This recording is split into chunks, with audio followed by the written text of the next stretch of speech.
Today I traded every team's best player to their rivals. Now to make sure every team has a rival, once one team is used as a rival, we're not going to be able to use them again. So as you can see, we kept it within divisions. I mean, sure, you could have had like the Cowboys and the Niners or the Bills and the Chiefs, but that leaves teams from their divisions in no man's land. It would be weird to then pair the Dolphins and the Chargers or the Eagles and the Seahawks. You see what I mean? So hopefully you guys understand that in order to make sure every team had a rival, we had to do it this way. Now, as for the actual players, if there's a tiebreaker, it's going to go to the younger guy. He's going to be the one getting traded. First up, we have the Falcons and the Saints. ATL's best player was Jesse Bates III at a 97 overall. New Orleans' best player was Demario Davis at a 92 overall. So now he's on the ATL front seven with Grady Jarrett and company. And the Saints might have the best safety duo in the league now. Maybe best secondary with Bates, the Honey Badger, and Lattimore. And then we had the Steelers and Ravens, one of the best rivalries ever. You have TJ Watt, 97 overall from Pittsburgh. And then of course Lamar, 98 overall from Baltimore. So now Lamar Jackson is QB for the Steelers. Now if a quarterback gets traded, we're going to trade their playbook as well. So he will be using the Ravens. However, their defense takes a hit. And now Devin Leary is going to be the new quarterback in Baltimore. But their defense is insane. Arguably the best linebacker duo now with Roquan and TJ right next to each other. Next up, we had the Dolphins and the Bills. Miami's best player, of course, Tyreek Hill, 99 overall. And then Buffalo's best player, Josh Allen, 93 overall. So now the Bills have a new wide receiver number one, but Tyreek's going to have to catch passes from Trubisky. Josh Allen is going to be throwing to Waddle and Odell. We'll see how far he can take Miami. In the Buffalo playbook, of course, one of the oldest rivalries in the league. The Packers and the Bears. Green Bay's best players, Jair, 93. The Bears had a tie at the top between DJ Moore and Keenan. Moore was younger, so we traded him. And now he's wide receiver one for Jordan Love and the Packers. But their cornerback core takes a hit. And now Caleb's weapons get a little weaker. But his defense has one of the best secondaries in the league with Jair Byard and Jaylon Johnson. Next up, we have the Bengals and the Browns. Cincinnati had Joe Burr at a 94 overall with the morale boost. And then the Browns' best player was Myles Garrett, 98 overall. So Cincy has to go back to Jake Browning, who actually did pretty good when he was in last year. And now Myles Garrett's on the other side of Hendrickson. Nasty pass rush. And the Browns D-line loses an elite player. But now you have Joe Burr at quarterback with Chubb, Amari, and company. They're an 87 overall, highest we've seen so far. Next up, we have the Raiders and the Broncos. Las Vegas best players, Max Crosby, 97 overall. And the Broncos best players, 95 overall, Surtain. So the Raiders get an elite cornerback as their front four takes a hit. And the Broncos secondary gets downgraded, but they add one of the best pass rushers in the league. And now we have the Lions and the Vikings. Detroit's highest overall is Amon-Ra at a 95. Minnesota's highest overall is Justin Jefferson at a 99. So these two teams swap wide receivers. Amon-Ra is now on the Vikings with McCarthy thrown to him. And now Jefferson is wide receiver one for a team that was one game away from the Super Bowl. Back to the AFC, we have the Patriots and the Jets. New England's best players, Matthew Judon, 89 overall. And New York's best players, Sauce Gardner, 96 overall. So the Jets' cornerback core gets worse, but their front seven now has three guys with abilities. Judon slides in right next to Mosley. And now the Patriots have a very nice secondary. Gonzalez is their new CB3. And now we're looking at the Chiefs and the Chargers. Kansas City had two guys at a 99, but Mahomes is much younger than Kelsey. He's the one traded. Meanwhile, the Chargers' best player was Derwin at a 93 overall. So the Chiefs lose their quarterback, and now Carson Wentz is the new starter. But now they gain an elite safety in Derwin. Could their defense help them win another Super Bowl? Or will Patrick Mahomes show why he's in a GOAT conversation and take the Chargers to the promised land? Next, we have the Cowboys and the Eagles. Dallas' best player was Micah Parsons, 98 overall. Philly's best player is Lane Johnson, 96 overall. So the Dallas offense is going to give Dak even more time to throw. You have two 96 plus overall linemen. Luckily for Philly, they have Becton as a nice backup, while at the same time adding a 99 overall to their front 7. Then we had the Commanders and the Giants. Washington had a tie at the top. Terry McLaurin and Jonathan Allen. McLaurin's a little younger, so he's the one traded. The Giants' best players, Dexter Lawrence, 95 overall. So now the Commanders have the best D-tackle duo in the league. But will Jaden Daniels struggle without his #1 wide receiver? And will Terry McLaurin help Daniel Jones have his best season as a starter? We have the Colts and the Texans as well. Indianapolis, best players, Quentin Nelson, 91 overall. The Texans' best player was also a lineman, Laramie Tunsil, 94 overall. So it might look a little boring on paper, but Richardson's still going to have a good O-line. And so will CJ Stroud, so sometimes boring is good. Now we have the Titans and the Jaguars. Tennessee's best player was L'Jarius Sneed, 90 overall. Jacksonville's best player is Josh Allen, 91 overall. And if the Jags could afford to lose someone on the defense, it was probably someone from that linebacker core. And now they improved their secondary. And now the Titans front seven gets even nastier with Landry and Allen on either side, Simmons on the D-line, and you still have a Awuzie and a solid cornerback core. Now we have the Rams and the Cardinals. Los Angeles' highest overall was Tre'Davious White, 91 overall, and Arizona's highest overall is Budda Baker at a 90. Two secondary swapping players, Budda slides in and forms a really nice safety duo with Cameron Curl. And now Tre'Davious forms a nice duo with Sean Murphy-Bunting. You also have the Panthers and Buccaneers. Carolina's best players, Derek Brown, 89 overall, and the Bucks' best players, Tristan Wirfs at a 94. So now Icky slides to center and their O-line improves, and the Bucks O-line takes a hit, but their D-line's looking scary with Brown right next to Vita Vea. And then finally, our last rival, we have the Niners and the Seahawks. San Fran's best player was Christian McCaffrey, 99 overall. Seattle's best player was Tyler Lockett, their highest overall in 88. So now the Seahawks probably have the best running back duo with McCaffrey and Kenneth Walker. Still have Metcalf and Smith and Jigba. How far can the cover athlete of Madden 25 take them? And even though losing McCaffrey hurts, you still have a solid running back in Elijah Mitchell. But now Purdy has 3 phenomenal wide receivers, Lockett, Debo, and Ayuk. Once again, the league has changed completely. All that's left is to see what happens in the new sim. It just looks crazy. All these players on their rival teams. Who do you think is making it? Like, this is a tough one. I'm not gonna lie. Like, you could see maybe Mahomes, maybe the Eagles, Lamar on the Steelers.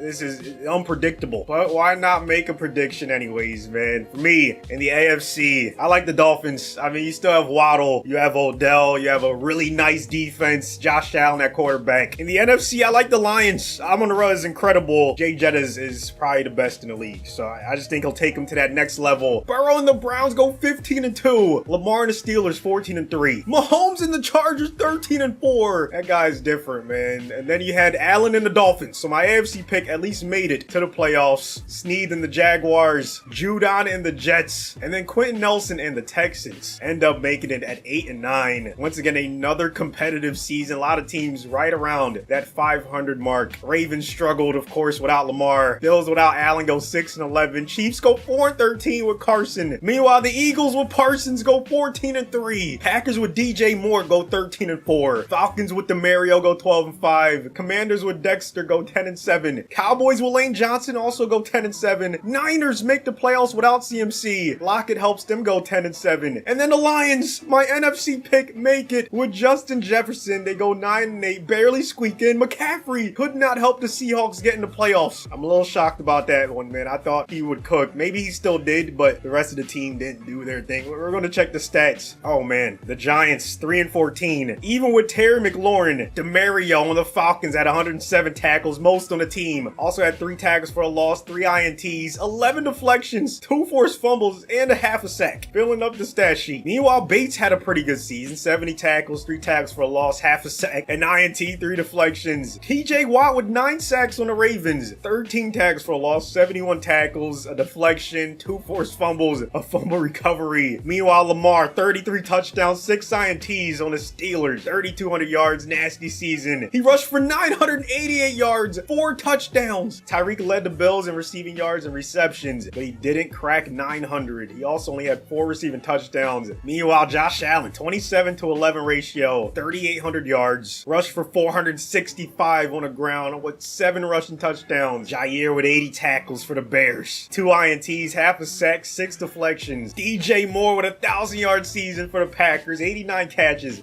11 receiving touchdowns. Myles Garrett, double-digit sacks for the Bengals. 22 tackles for a loss, 64 tackles, and a pass deflection. Joe Burr, 38-8 ratio, 4,400 yards. He also had 3 rushing touchdowns. Gonna be in the MVP convo. Max Crosby almost sets the sack record on the Broncos, 22.5. 18 tackles for a loss, 88 tackles, 4 deflections, and a forced fumble. Just a one-man wrecking crew. Surtain, 7 deflections, 2 INTs, 2 tackles for a loss, and 65 tackles. Not bad. Jay Jettas with a 1,000-yard season for the Lions. 68 receptions, 5 receiving touchdowns. Goff spread it around really nicely, though. So did McCarthy. Amon-Ra with 1,100 yards was second on the team in both yards and receptions, but he had the most receiving touchdowns with 9. Sauce Gardner tied for the most deflections on the Patriots with 12. Had 1 INT, a tackle for a loss, 74 tackles. Meanwhile, Judon had the 3rd most sacks for the Jets with 5.5. 16 tackles for a loss, 76 tackles, and a forced fumble. Mahomes, 38-6 ratio, 4,500 yards. He had 4 more rushing touchdowns, over 40 total, and over 5,000 yards total, man. What a season. Meanwhile, Derwin had 2 INTs for the Chiefs, 3 deflections, half a sack, and 76 tackles. Lane Johnson did give up 12 sacks for the Cowboys, most on the team. And Parsons only had 3 sacks. 20 tackles for a loss, though. That's a lot. 59 tackles, an interception, 3 pass deflections. Terry McLaurin with less than 800 yards receiving. Only 59 catches, 2 receiving touchdowns. I mean, I guess it could be worse for Danny Dimes, but come on, man. You couldn't cook with an elite wide receiver 1. Anyways, Dexter Lawrence, 18 sacks for his new team, Washington. 16 tackles for a loss, 80 tackles, and 3 deflections. Tunsil only allowed 5 sacks, blocking for Richardson. Same amount as Quentin Nelson on the Texans. Josh Allen, 6 sacks on the Titans, 2 INTs, 2 deflections, 15 tackles for a loss, and 62 tackles. L'Jarius had 2 INTs for the Jags, 7 deflections, tackle for a loss, and 80 tackles. Lockett ended up the 3rd leading receiver on the Niners with 763 yards, but only 2 receiving touchdowns. McCaffrey had 1,300 yards on the ground, 7 rushing touchdowns. He also added 3 receiving touchdowns on 35 receptions. With a Bake on the Rams, 1 INT, 7 tackles for a loss, 91 tackles, 3 pass deflections, and a forced fumble. Meanwhile, Tre'Davious on the Cardinals had 2 INTs, a tackle for a loss, 75 tackles, 6 deflections. Derrick Brown, 5.5 sacks for the Bucks, 11 tackles for a loss, 46 tackles, and 2 forced fumbles. And Wirfs allowed 14 sacks on the Panthers. MVP goes to Mahomes on the Chargers. Prescott ends up 2nd, Burrow 3rd on the Browns, Lamar 4th on the Steelers. Allen on the Dolphins was in the top 10. OPOY Mixon from the Texans. DPOY goes to Crosby on the Broncos. CD wins OPOY in the NFC. And DPOY goes to DeMarcus Lawrence. Another D Lawrence ends up 2nd. Dexter. Best QB Prescott. Running back Saquon. CD wins wide receiver Martin. Best O lineman D-Law. Best D lineman Gary. Best linebacker Johnson was able to guard the 2nd best wide receiver on each team thanks to Jair. He wins best DB. In the AFC, Mahomes wins best QB. Chubb wins best running back. Rashee Rice, best wide receiver. James Daniels, best O lineman. Crosby, best D lineman. Jalen Phillips, best linebacker. Best DB goes to Kenny Moore. Burrow on the Browns with the 1 seed. Parsons and the Eagles with the 1 seed as well. But only one seed makes it to the Final 4. We have the 2 rivals going at it, the Eagles and the Cowboys. On the other side, Mahomes has taken the Chargers to the AFC Championship game. They're facing off against Judon and the Jets. Chargers beat the Texans first in the wildcard round. Lions beat the Packers. Jets beat the Dolphins. Cowboys beat the Falcons. Steelers over the Jags. And then the Niners over the Commanders. But then they lost to Dallas in the next round. Chargers beat Lamar and the Steelers. Philly beat Jefferson and the Lions. So my pick goes home after my other pick went home in the wild card. And then the Browns lose to the Jets. So we have our Final 4. So we're either going to have a Super Bowl with Aaron Rodgers back in it for the first time in ages, or Mahomes on the Chargers, a team that has been very cursed for a very long time. Has to be bittersweet for them. Seeing Mahomes go to the Super Bowl a lot with their division rival, Kansas City. And now he joins your team and he's 1 game away from doing the same. Anywho, man, the Jets offense struggling a little bit to start this one. 3rd down and 10. Aaron Rodgers with some good protection. Never mind, he's going to try to take off, throw it, but it's incomplete. And it's a quick 3 and out. Like, how good is Mahomes? I mean, no more Keenan, no more Mike Williams, and his offense looking just fine. Edwards, 13 yards though. Credit to him. Dobbins in that running game too. Man, they must have had a good season. Mahomes cannot do it alone. Also, that wide receiver core. McConkey, Hayden Hurst, new addition at tight end. You know, Josh Palmer. They have some decent players. And you give Mahomes Mahomes any kind of talent. He gonna make you pay. I mean, look at that. They're already inside the 25. Now Edwards probably gonna get the carry on the 2nd and goal. Yep, it's gonna end up a touchdown. Chargers strike first. But I will never count out either of these quarterbacks. Rodgers didn't score on the next drive, but Mahomes did. So it's 14-0 at one point, 21-0. There we go. Jets finally score 28-7. They cannot stop the Chargers offense, man. Things are not looking good for the Jets. Final score 28-14. Mahomes going back to the Super Bowl on the Los Angeles Chargers. Holy. What a season. Like, this is crazy, man. If he gets this done, I don't know what to say. I mean, he might end up to go. I'm sorry, Brady fans, but could you imagine